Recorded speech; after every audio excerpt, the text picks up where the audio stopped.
درود میگویم به شما بینندگان عزیز شبکه سفینه. این برنامه نوبتی خونی تاجیکستان است و ما امروز قرار داریم در خانه اپای برنو. سلام علیکم اپای عزیز. سلام علیکم.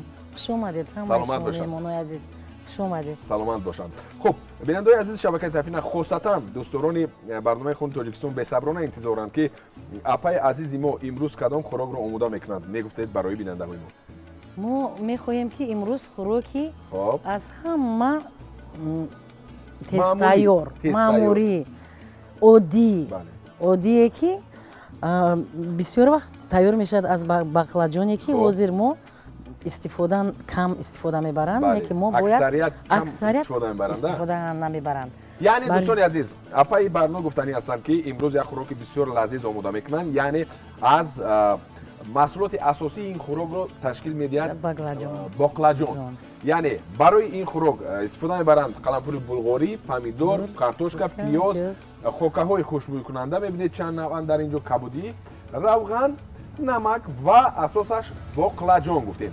و من فکر میکنم که این خوراک اولش که بولذت است، دومش که توجیکی است، سومش که کم خرج است، کم مصرف است. بله کم مصرف است. بسیار دختران وقتی که در خانه گوشت نیست، کلین ها دخترها در خانه گوشت نیست، خوراک استعمال نمیکنند، میگن هیچ چیز نداریم و بی‌مزه میشود. بله یعنی شکایت گوشت نیست. یعنی اونها خودشون نمیفهمند که هر یک کدمانو رو از خودش وابسته است که به گوشت هم میشود خوراک با لذت تیار کردن. حالش که به سلامتی فایده کلان دارد. خب کدمانو باید که جبر با انمون همسر خود با مرد خانه نکنند و خیرم خیلی است. خیلی خوب دوستان عزیز، بعد چند لحظه برمیگردیم و زودک اپای برنو شروع میکنند با آماده کردن این خوراک بسیار بولذت. ما رو همراه باشید.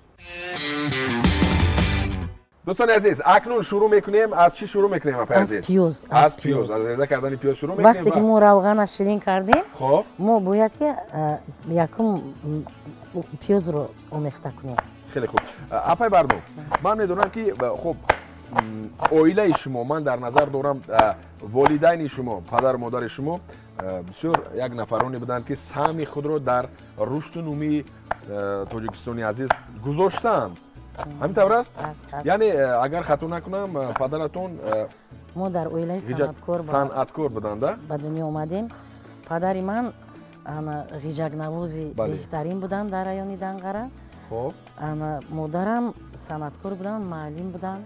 ما بودند. از اویله آموزگار به دنیا اومدیم. سلامت باشن. همه کسب و کار پدر و مادر به ما یاد دادن. سلامت باشن. امروز یعنی ما که خور نیستیم، ما به دیگر نوجوانان هنر خود رو نشون داده دوام میدید در صورت که بله خیلی خوب دوستان عزیز، واقعا هم وقتی که اویله صاحب معلومات است، هم زن هم مرد، من فکر میکنم که فرزندان نیز در یک روحیه خیلی خوب تربیت مییابند. چون اپای برنو گفتند پدرشون صنعتکار بودند، مادرشون آموزگار بودند و برای تعلیم و تربیت نسل نورس خب در سالهای خود بسیار خدمت‌های شایان کردند و من فکر میکنم که بله از جمله با فرزندان نیز آموزاندن.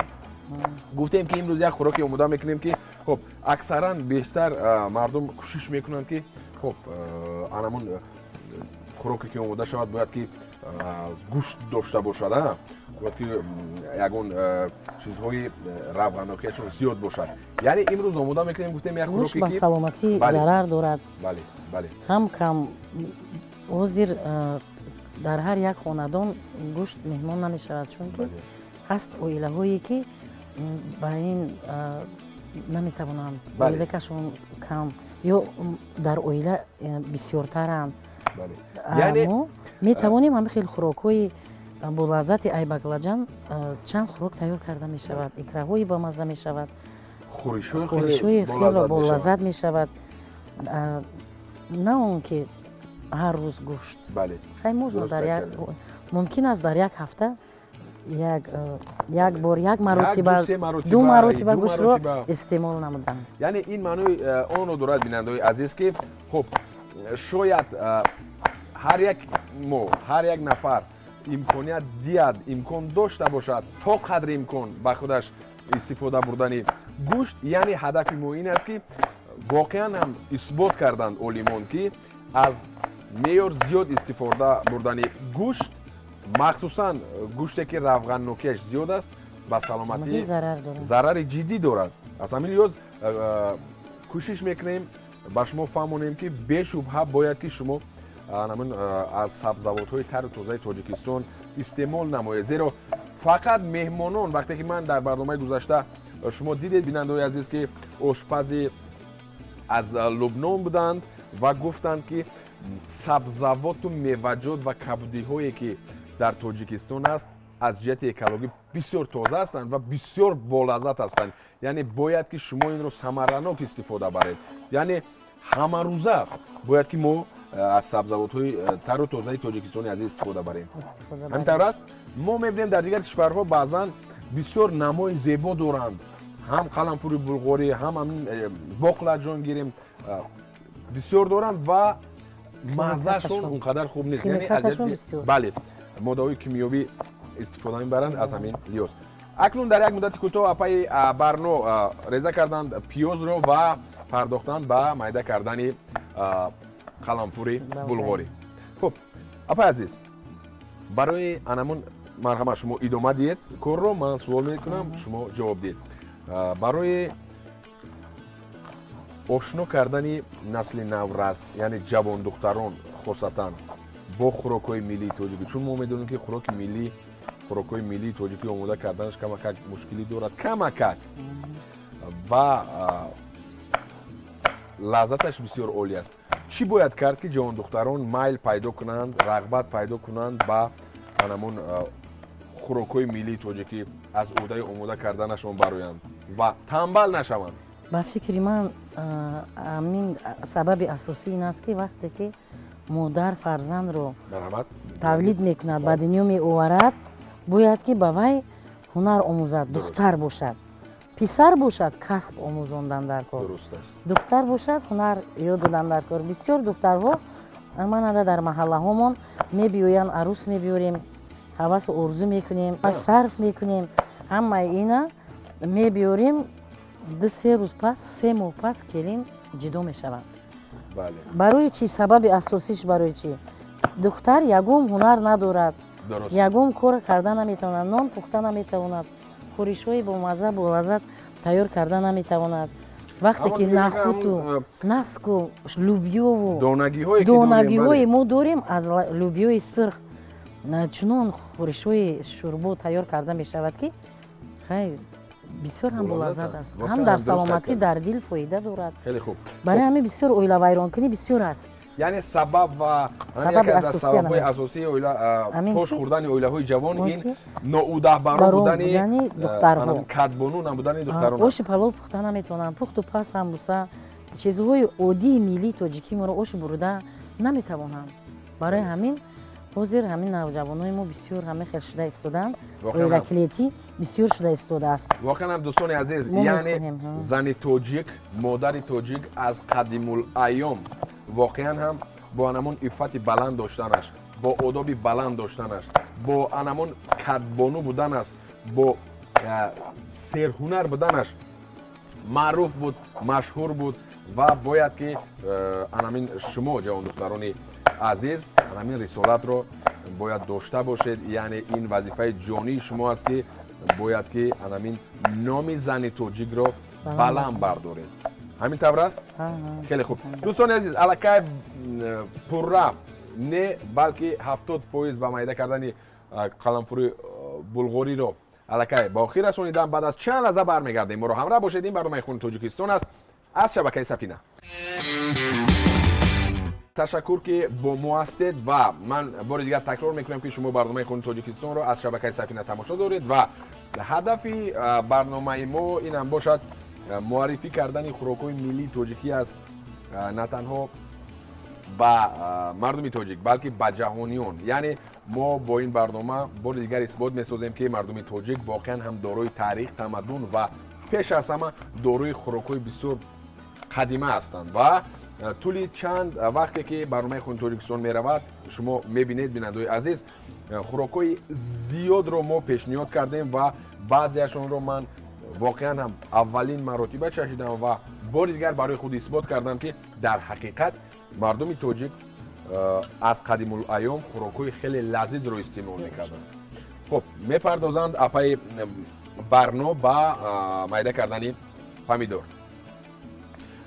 اپای عزیز، خب همون شما گفتید که واقعا هم باید که هر یک مادر، هر یک زن باید که با همون فرزندان خود، با جوان دختران آموزاند.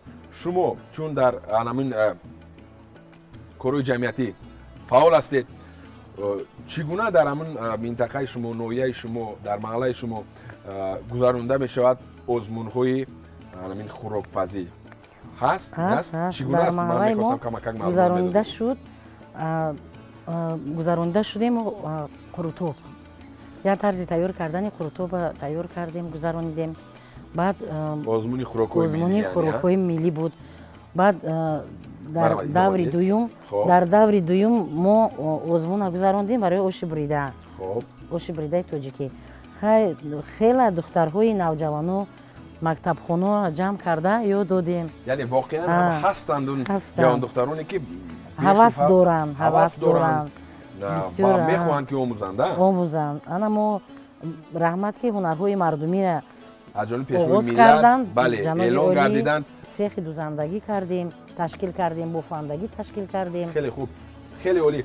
معلم عزیز ببخشید، گفتیم که سال 2018 بود از جانب پیشوای ملت سالهای رشد سیاحی هنرهای مردمی اعلان گردیدند و خب چون یک سال کفایتی نکرد، زیرا برای باز هم معرفی کردن فرهنگ و تمدن و همون هنرهای مردمی ملت تاجیک باز اعلان کردن سالهای 2019 21 یعنی 3 سال رو سالهای رشد دهات، سیاحی و هنرهای مردمی. یعنی هدف اساسی این هم باشد معرفی کردن تاجیکستان عزیز در سطح جهانی می باشد. خب بیشتر در خانه برای فرزندان اپای برنامه خب کدام خوراک‌های ملی رو آماده میکنید شما و فرزندان نیز کدام خوراک‌ها رو میگن که مادر جان انا این خوراک رو آماده کنید که ما استعمال نماییم؟ وقتی که فرزندان من میگویند که مادر جان با من آش پلو کنید، من میبینم که برنج ندارم. نو مخصوصا برنج ندارم. من سخن آنها رو به زمین نمونده رفته نگاه میکنم، ممکن که چی دارم؟ لپشه. بله. مکرون. بله. مکرون پلو میکنم. خیلی خوب. مکرون پلو میکنم. خیلی خوب. یعنی واقعا هم دوستان عزیز در هر یکی اویله ما، هر یک خاندان تاجیک روخ میدین. بعضی ها مثلا باید که بعضی ها شاید روی پوش میکنن ایشون نمیدین، بعضی ها روی راست میگوین. واقعا هم در همه خاندان هر روز همه چی معین است. باش شما نیز خیلی خوب میکنید که وقتی که میگویند هست که حالتی هست که برنج نیست، لیکن شما سخنان فرزندان رو به زمین نمیگذارید و آدم بیمار میشود. بله. یک دارو در کار میشود، میرویم اپتیکا میرویم، داروخانه میرویم. در داروخانه همون داروی ما نیست. بله. اما در جای وای چی میتیم؟ داروی میتیم که وای میشود استفاده برده. ما هم خیلی در جای برنج ممکن است که مکرون، در جای مکرون برنج شاولا میکنیم، خیلی آش بریده، توپا آش بریده میکنیم، شکراب میگه روزی که نان گرم پزیم شکراب میکنیم. با بیگاه بعد یکم اوقاتی ماهین یک روز پیلمین میکنیم، یک هفته یک بار مامتو میکنیم. بله مامتو. خیلی خوب. خیلی خوب.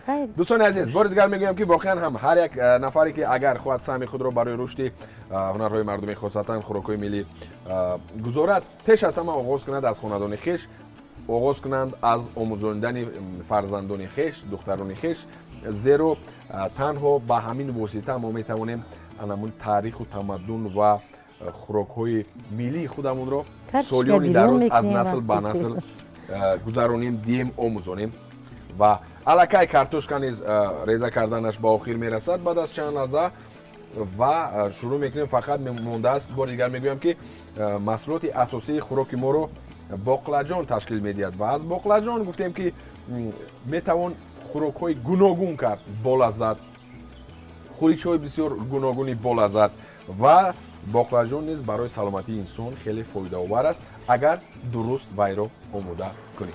خب دوستان عزیز، اون نفرانی که نوکک به شبکه سفینه پیوستن، بار دیگر میگویم که شما برنامه خانه تاجیکستان رو از شبکه سفینه تماشا دارید و امروز قرار داریم در خانه اپای برنا آماده میکنه یک خوراک بسیار بولذت صرف تاجیکی و اساسش این که کم خرج. اساس این خوراک ما رو تشکیل میدهد باقلاجان. اکنون پیاز، قرنفل بلغاری، پمیدور، کارتوشکا رو پورا میده کردن میگذارند با باقلاجان. مرحبا. ما میتوانیم دو طرز پورا کنیم. وقتی که کارتوشکا رو این طرز پورا میکنیم، باقلاجان رو هم خیلی خوب. یعنی که موافق تب و ذوق همون کدبانو هستن. چگونه که میخواد هم خیلی باید که میده کنن، ریزه کنن. خیلی خوب. و بینید واقعا دوستان عزیز که ما کمتر اهمیت میدیم و کمتر استفاده میبریم از همین سبزوات‌های تر و تازه. اگر هر یکی ما در همون موسمش از همون سبزوات‌هایی که در تاجیکستان عزیز ما میرویند پرورش میکنیم استعمال نماییم، من فکر میکنم که سلامتی ما پورا چی میشود؟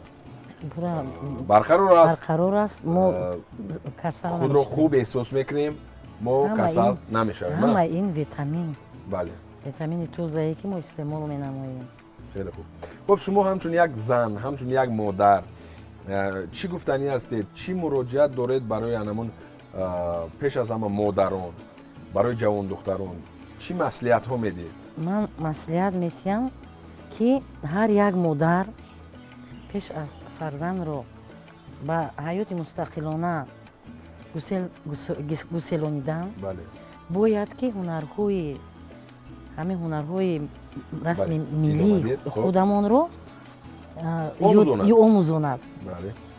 آموزاند، نه اینکه خوراک ها بلکه تربیه‌ای که مثال با یک خانه مهمان می شود، باید که عروسی ما همین خیلی زیرک باشد که خاراکتری هر یک خاندانی نو از خود کرده، با آنها حرمت احترام نموده، گپگردانی نکرده، مناسبت خوب کرده. همه هنرهاش قطعی اما خسرو خوشتومن است. این یک سبب مبرم است، یکی از پرابلم های مبرم است که خب همین چیز اکثرا میتواند سادی روحی اویله ویرون کنه شود. یعنی میتواند که سببگوری ویرون شدن اویله شود. من همین میخواهم که همه مادران اهمیت کلان دهند به فرزندان خود. بو خاص همه خیلی اویله هایی که دختر هنرمند است، دختر نغز است، در خانه می افتد که قدری وی به نمیرسند. بله. و میخواهم که با همون خسرو خوشتومن هم مراجعت کنم که بله، فرزند یک کس فرزند شما است. سری وی سیله کردن در کار، یاد دادن در کار، برای درست درآوردن در کار در خانه شما وی مهمان می شود و همه اخلاق و خاراکتر شما یا نمیداند، برای همه یاد دادن در کار. یعنی همه حالت فقط گویم که گناهگار کنیم جوان دختر رو، این گناه نیست. واقعا هم دوستان، بعضا حالت های می شوند که خب گناه از خانه انمون شوهر رخ میدهند. همین طور است. در همین حالت باید که همه طرفا هم خسرو خوشتومن، هم پدر مادر باید که سهم ارزنده خود رو گذرانند. خیلی خوب دوستان عزیز، همکنون گفتیم که با آخر رسید قسمت اولی برنامه ما گویم خطا نمیکنیم، زیرا اپای عزیز و مهربان هم اپای برنا ریزه کردند پیاز، قرنفل بلغاری، پمیدور، کارتوشکا و باقلاجان رو که محصولات اساسی خوراک ما است و کبودی رو نیز کمک ریزه میکنند و قسمت دوم شروع میگردد در نزد دیگ. انیقترش دوام مییابد. ما رو همراه باشید، بعد از چند لحظه برمیگردیم.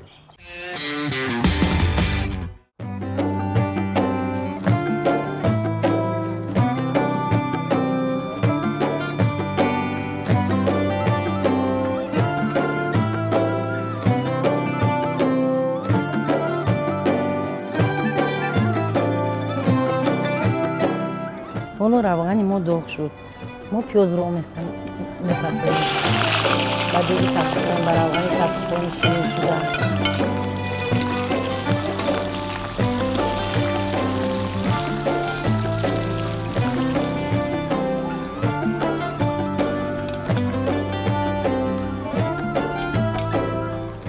пиёзи мо сурх мешавад, помидору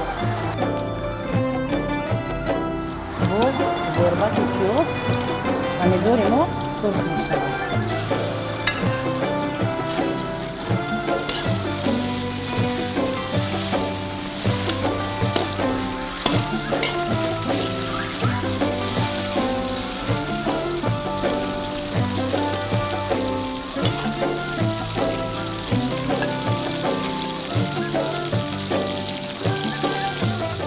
Вақте ки помидорро бо пиёз малҳам мекунем, омехта мекунем, баъд мо метавонем каланфи болгариро омехта кунем.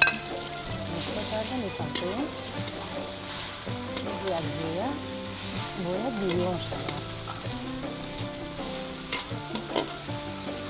5 дақиқа баъди зербонидани пиёзу болгариро помидор мо картошкаро ба ҷойи меандозем ва омехта мекунем ки боз 5 дақиқаи дигар бирён шавад.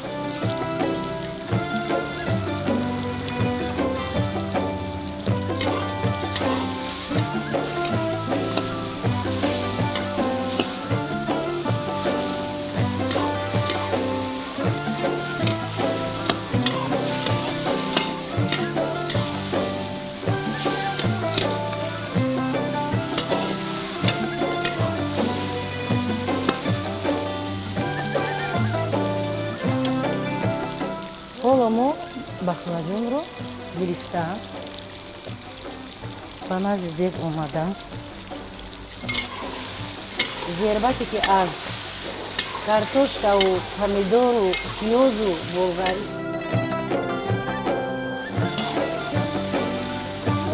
шудааст, мо ҳоли бакладунро истифода мебарем. бакладунро истифода мебарем.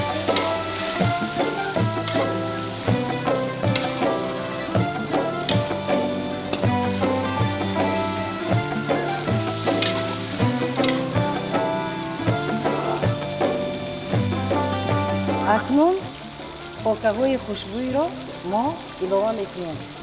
зира,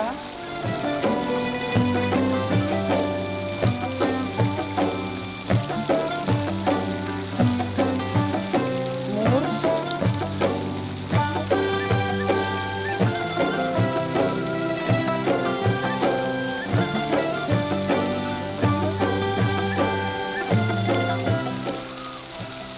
ва укроби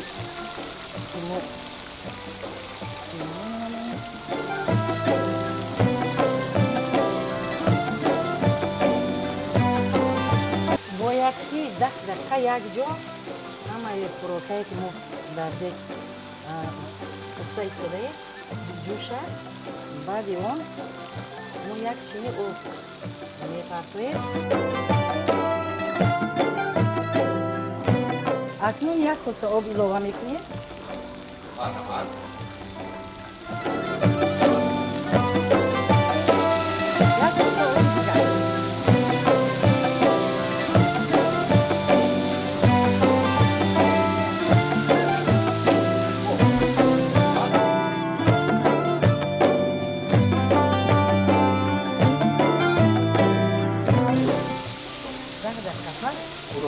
хӯроки мо тайёр мешавад.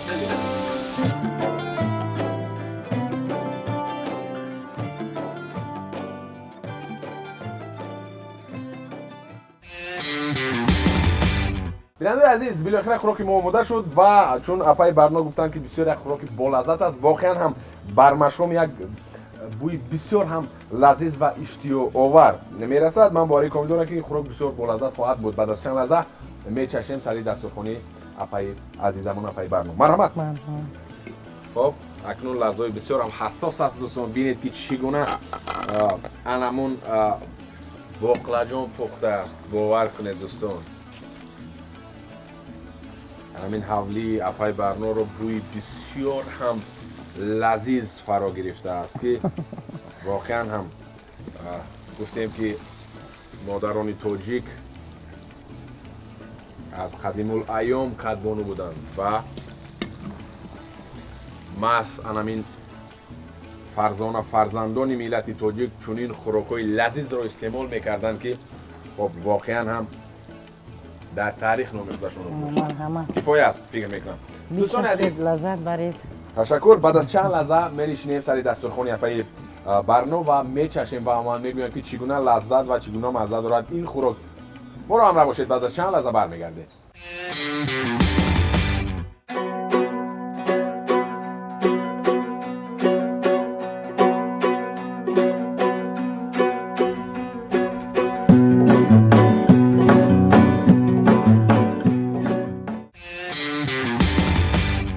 اکنون دوستان عزیز وقتی اون رسیده است که چشم و مرحمت اپای عزیز واقعا هم میگویند که مزه دارد خوردن یک برده نان تاجیکی. افتخارم تاجیکی دارم ندارم تاجیکی. مرحمت میچشم اپای عزیز. مرحمت کبان بگیریم. پشت باشید مرحمت میچشم و واقعا هم بوی لذیذ دارد. پشت باشید.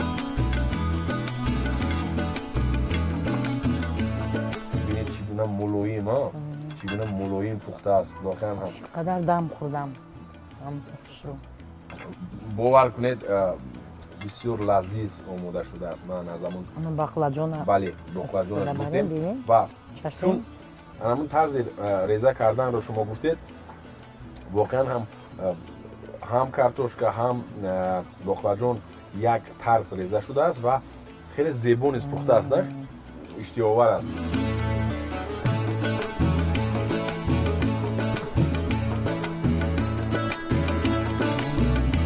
واقعا هم وقتی که کدبانو نرمند است بشوبه میتواند از دل خود همون محصولات که در خانه است خوراک بسیار بلذت و بسیار لذیذ را آماده کنه، چون که امروز اپای عزیزمون اپای برنامه آماده کردن.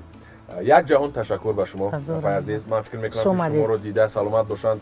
همون جوان دختران نفرانی که ما رو تماشا میکنند بشوبه کوشش میکنن که از همین محصولات‌های تر و تازه از سبزیجات‌های تاجیکستانی عزیز خوراک‌های لذیذ رو استعمال نماید. کم خرج، لذیذ و همه روزی.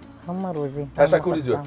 در آخر چی گفتنی هستید برای بیننده ها؟ بگذار همه مادران وقتی عزیز خود رو دریغ نداشته، پشتومنو، سینگل ها وقتی عزیز خود رو دریغ نداشته با دختران نورس همه هنرهای ملی تاجیکی خودمون رو یاد دهیم که در آینده آنها خور نشوند. تشکر زیاد به شما دوستان عزیز. من فکر میکنم که امروز چنانی که اپای برنامه اقسام کوچکی خود را گذاشتن در همین احیا کردن رشد و نمو دادن خوراک‌های ملی تاجیکی، شما نیز سهم خود را میگذارید. اینجا باشد برنامه نوبتی خون تاجیکستان به آخر میرسد. تا دیدار نوبتی سلامت بمانید و همیشه از خوراک‌های لذیذ تاجیکی استعمال نمایید. خیر دوستان، تا دیدار. تشکر زیاد اپای عزیز. خوش اومدید.